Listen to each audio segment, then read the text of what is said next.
Karolína, hvernig er bara að upplifa þetta veður hérna í dag?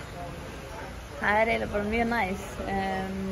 Það var búið að vera gríðarlegur hiti síðustu daga, þannig að fá smá vind er bara mjög gott. Að koma hérna á þetta hótel, hvernig var það?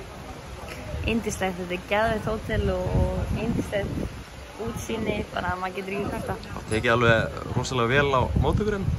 Já, það var klappað vel fyrir manni þegar maður mætti og staffið er búin að koma okkur vel fyrir og staffið á hótelinu er bara geggjað, þannig að þetta er bara yndislegt. Þið eru með alveg rosalega mikið af starfsfólki í kringum ykkur á EM, var fleiri starfsmenn en leikmenn, svona rosalega vel haldið utan þetta hjá ykkur. Já, bara KSÍ er búin að gera mjög vel. Stórmóti er alltaf svolítið einstök og þetta er ekkert annað dæmi, okkur líður mjög vel hérna. Þið eru með geggjaðan kokk sem eldar ofan ykkur, það lítur að vera bara frábært. Já, Ylva er geggjuð. Maður þarf eiginlega bara að fara að fá hana heim til sín, sko. Þannig að hún kemur með bara í alla keppnisverði núna, það er bara svona jákvæður, svona bætir jákvæðina við þetta allt saman. Já, algjörlega, bara ynsleg kona og maturinn heimsklassa, þannig að við erum vel stemd fyrir EM. Þeir eru svona bara nokkri dagar í fyrsta leik á EM, svona styttist í þetta annað stórmótið þitt, bara svona hvernig er bara líðanin hjá hópnum fyrir fyrsta leik? Bara mjög vel stemmdar. Erum alltaf að fara meira og meira í Finnana. Þetta er hrikalega gott lið, kannski svolítið svipaður okkur hvernig það spila. Þær eru barastu glaðar og samhaldið lið með góða liðsanda en eru líka með geðja leikmenn inn á milli. Þannig að það er bara mjög spennandi. Finnska liðið með bara alls ekki ámenntaður? Alls ekki, bara eins og öll þessi lið í þessum riðli. Það er hrikalega gott lið, það eru með leikmenn sem spila í öllum stærstu deildunum og þær líka geta bara haldið mjög vel í boltann, þannig að þær geta refsað ef við erum eitthvað að gleyma okkur. Hvernig bara svona meturðu möguleikana okkar á mótið þeim? Við förum inn í alla leiki til að vinna, sama hvað aðstæðingur er og þetta er engin beiting þar.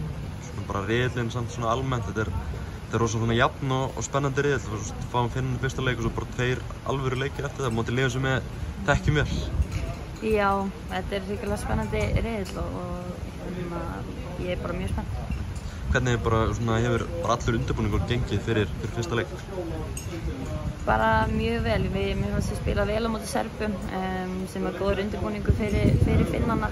Þær eru mjög svipaðar hvernig þær gera ýmsa hluti. Svo erum við búin að æfa mjög vel, fara á marga fundi og eyða miklum tímum saman inn á milli. Stemningin hefur minnkað eftir að þið komið hingað? Alls ekki, við höfum bara stórmagnast. Það er svo geðveikt að koma svona á stórmót og það er alltaf góð stemning í hópnum. Er þetta ekki bara einhvern veginn toppurinn á tilverunni að koma á svona mót og þú upplifir þetta náttúrulega í annað sinn núna?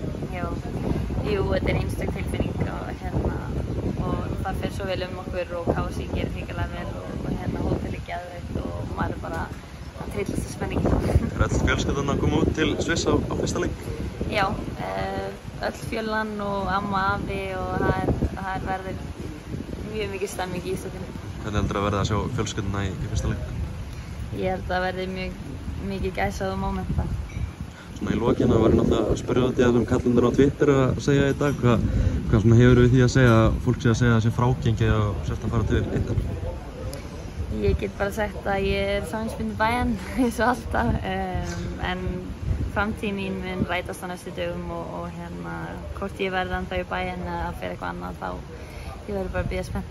Eru þið Sessa eitthvað búin að tala um Inter? Nei. En svona þú sért orðið við Inter, er þetta spennandi? Já, algjörlega. Það er frábært lið og skemmtileg deild, en já, verðum bara að bíða að segja. Ekkert klappað og klárt? Ekkert klappað og klárt, ekki ennþá. Takk fyrir þetta, Karolína, gangi vel.